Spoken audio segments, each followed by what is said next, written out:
Атамекен партиясынын талапкерлери Кызыл Кыя шаарынын тургундары менен жолугушту. Анда саясий биримдиктин программасы менен элди тааныштырып, өлкөнүн келечегин оң жолго салчу так максаттар тууралуу айтылды. Партия лидери Өмүрбек Текебаев өз сөзүндө алардын бирине токтолуп, Атамекендин Баткен облусуна эркин экономикалык аймак макамын берүү сунушу тууралуу айтып берди. Мына Кызыл Кыядан мындай түшсөңөр эле Өзбекстандын миллиондогон калкы жашаган шаарлары бар. Мамлекеттин милдети ошол жакка жол ачып бериш. Товар бизге келип, анан бизден кетиш керек. Эркештандан чыккан жол Алайдан келип Кызыл Кыяга түшүп келе турган мүмкүнчүлүк бар. Эгер ошол жол курулса, $100 миллион жетпеген акча кетет экен. Эркештандан келген жол 2 эсе кыскарат. Демек, Кызыл Кыя мурункудай эле эң чоң соода логистикалык борборго айланат.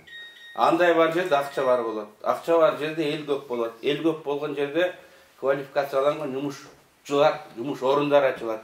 Өндүрүш жанданат. Биз Баткен областына мына ушундай жол менен артыкчылык берип, анан бир топ жыл өткөндөн кийин ал бүткүл Кыргызстанга жардам ете турган бай регионго айланат. Баткенден адамдар качпастан кайра келгендей болуш керек. Ошондой эле жыйындын жүрүшүндө талапкер Перизат Кансуранова саясаттагы гендердик теңчилик маселесине токтолду. Атамекенде өздөрү аз болсо дагы саз иштери менен коомчулукка таанылган аялдар депутаттыкка аттангандыгын айтып, Кызыл Кыялыктарды аларды колдоого чакырды. Квота менен бүгүн айымдар 30% деп түшүнүк бар коомдо. Албетте бул коом түшүнүк терс, туура эмес, бирок ошондой болсо дагы элдин арасында 30 деген кем санды айымдарды элестетишет да. Андай эмес. Кем пайыздан кем эмес деген түшүнүк. Бирок эмнегедир дагы эле аздык санда кетип атабыз. Бирок мен ишенем, ошол күндөр келет. Айтылбай эле тең салмактуулукту сактап калабыз. Туурабы Өмүрбек Чекешевич? Туура. Биздин партия колдобой айымдарды 17 айым биздин тизмеде бүгүнкү күндө талапкер болуп кетип атат. Ар кайсы тармактардын адистери, күчтүү лидер айымдар, мына Клара менен Наталья жөнүндө биздин партия лидери өзгөчө басым жасады. Мындай айымдарыбыз көп. Коомду агартабыз, бекемдейбиз, өнүктүрөбүз жана лидер өлкөлөрдүн катарына киргизебиз. Кызыл Кыядан кийин Атамекендин үгүткербени 2-борбор аталган Ош шаарына сапар алды. Бул жерде да тургундар талапкерлерди жылуу тосуп алышты. Жолугушууда тургундар аларды толгонткон маселелер боюнча суроолорун узатып, орчундуу көйгөйлөр тууралуу кеп болду. Биз бардыгыбыз билимдүүбүз, азыр жогорку билимдүүбүз керек болсо 90%. Бирок билим деңгээлибиз 30 жылдын ичинде так-такыр түшүп кетти. Кантип? Bizde 2286 mektep var iken, 100'den aşkan jogorku okuu jayı var iken. Ya aylanayın. Bürok bizde jana ideologiya, ideya deyibizби, ulutка болгон, мекенге болгон, мамлекетке болгон ушундай идеяны көкүрөккө кадай албаппыз. Жөн эле билим алабыз, орто мектепке барып эле кайра келип жүргөндөйбүз да. Эмне үчүн Япония күчтүү? Эмне үчүн Корея күчтүү? Алар эң биринчи ата тегинен калган салт сананын урпадатын барын кийиминен баштап бардыгын меде тутуп, 16 жашка чейин көкүрөгүнө куюп, канына ошол Япон экенин билгизип, андан кийин эми бүт дүйнөнү кыдырып жүрө бер. Каалаганча тилди биле бер. Сен бардык мамлекеттин ушундай акылын бардыгын алып келип, сен өз мамлекетиңе алып келип куй дейт экен. Бизчи ушунталдыкпы? Антелган жокпуз да. Ошон үчүн биз ошондой нерсеге кайра келишибиз керек деп ойлойм. Катары жаш, билимдүү, дасыккан азиздер менен толгон Атамекендин өкүлдөрү партиянын принциптерин, позициясын элге чечмелеп берип, чириген системаны сындыруу алардын колунан келерин белгилешти. Мен эмнеге Атамекенге келип кошулдум? Атамекен партиясы эркиндиктин символу.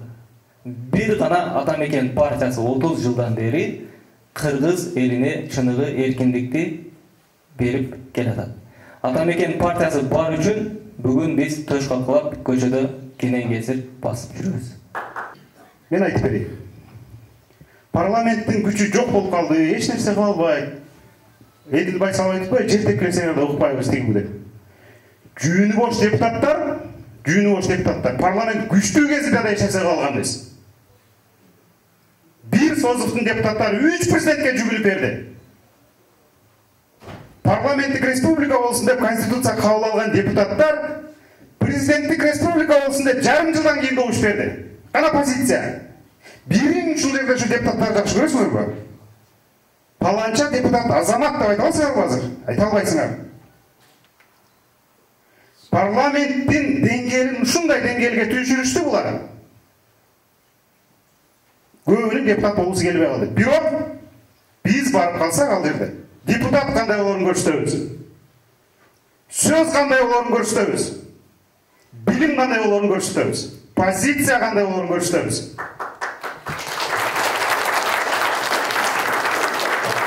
Партия лидери Өмүрбек Текебаев өз кезегинде ата мекен өлкөдөгү сөз эркиндиги, демократия, ар бир адамдын укугу үчүн күрөшөөрүн билдирди. Ошондой эле эл бийлигин элге кайтаруу саясий биримдиктин негизги максаттарынын бири экендигин баса белгиледи. Баардык жер жыйналып, ушу бир колго жыйналып атат.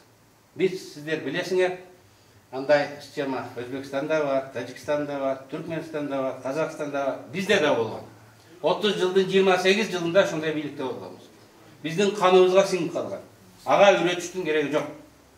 Вот демократ болуп эл бийлигин түзүш үчүн биз үйрөнүшүбүз керек. Жаңы саясий маданиятты, жаңы саясатчыларды тарбиялашыбыз керек. Бул көп убакытты талап кылат. Айтматов айткан, адам болуш, чоң тамгадан башталган адам. Бул жакшы адам. Жакшы адам болуш үчүн күндө күрөшүш керек дейт.